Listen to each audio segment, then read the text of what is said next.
लोगों की एक पीढ़ी के तौर पर हमारी सबसे बुनियादी जिम्मेदारी ये है कि आने वाली जो पीढ़ी हम बना रहे हैं वो कम से कम हमसे थोड़ी बेहतर हो। अगर आप एक ऐसी पीढ़ी बनाते हैं जो हमसे भी गई गुजरी है तो एक पीढ़ी के तौर पर हम असफल रहे हैं, और बिल्कुल ऐसा ही होगा अगर 90% लोग शराब और ड्रग्स में डूबे रहेंगे। So here we are.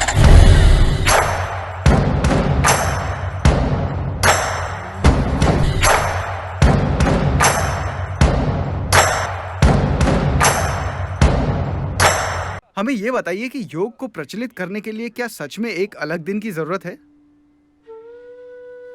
वैसे सबसे पहला अंतर्राष्ट्रीय योग दिवस 2015 में मनाया गया, जो शायद एक उत्सव ज्यादा था।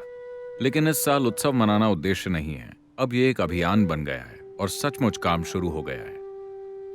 पहले वाले योग दिवस का मकसद था लोगों को प्रेरित करना, जागरूक करना।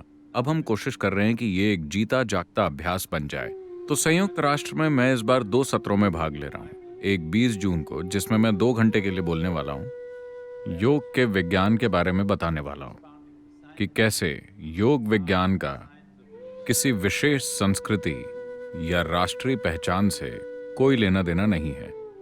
ये दूसरी चीजों की ही तरह एक विज्ञान है। जैसे बाहरी खुशहाली के लिए एक विज्ञान और तकनीक है, वैसे ही अंदरूनी खुशहाली के लिए भी एक विज्ञान और तकनीक है। समय आ गया है कि मानव जाति अपनी खुशहाली पर वैज्ञानिक तरीके से ध्यान दे।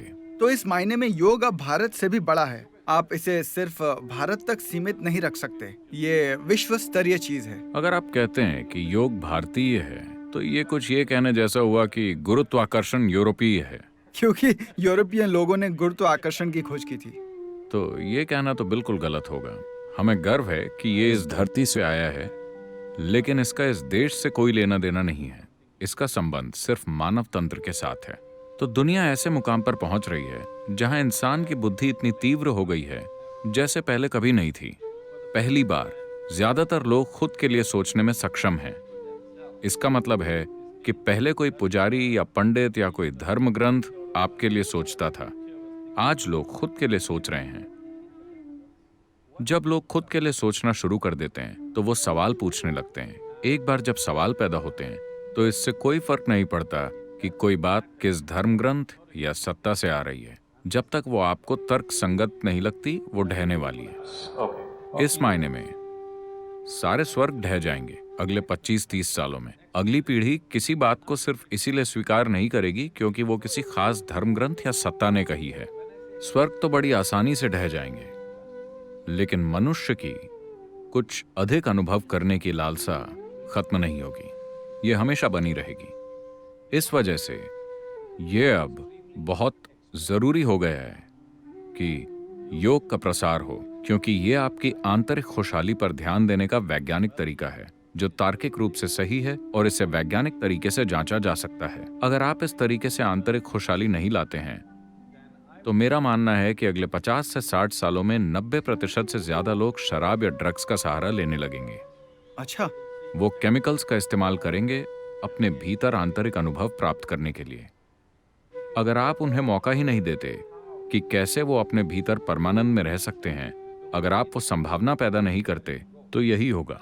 जब मैं शराब और ड्रग्स की बात कर रहा हूं तो मैं इसके बारे में नैतिकता का सवाल नहीं उठा रहा। लोगों की एक पीढ़ी के तौर पर हमारी सबसे बुनियादी जिम्मेदारी ये है कि आने वाली जो पीढ़ी हम बना रहे हैं वो कम से कम हमसे थोड़ी बेहतर हो। अगर आप एक ऐसी पीढ़ी बनाते हैं जो हमसे भी गई गुजरी है तो एक पीढ़ी के तौर पर हम असफल रहे हैं, और बिल्कुल ऐसा ही होगा अगर 90% लोग शराब और ड्रग्स में डूबे रहेंगे। जब आप बच्चे थे तब से अब तक शायद इस धरती पर शराब और ड्रग्स का सेवन 300 से 400% से भी ज्यादा बढ़ गया है।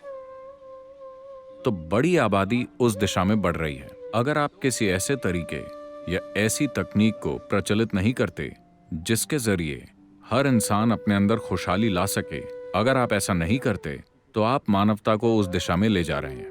तो आप कह रहे हैं कि योग से शराब की लत का इलाज हो सकता है, ड्रग्स की समस्या का इलाज हो सकता है। अगर ये एक वैज्ञानिक इनर इंजीनियरिंग है, जैसा कि आप इसे कहते हैं, तो इसे दवा की तरह होना चाहिए ना? इससे इन सामाजिक बुराइयों का इलाज संभव होना चाहिए। देखिए, ये हमारे समाज की बुनियादी समस्या है। हम लक्षणों का इलाज करने की कोशिश करते हैं। मान लीजिए कि आप ही की तरह एक इंसान है जो सिगरेट पीने की, शराब पीने की, भागने की, खाने की या हर तरह की समस्याएं पैदा कर लेता है।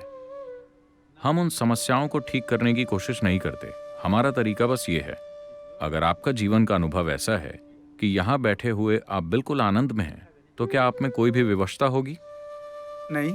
तो यही बात है। हम आपसे ये नहीं कह रहे कि पियो मत, खाओ मत, ये मत करो। अगर आप में कुछ भी विवशता भरा नहीं है, तो आप सब कुछ उतना ही करेंगे जितना कि आपके लिए जरूरी है, न ज्यादा न कम। ये समझदारी भरी दुनिया है।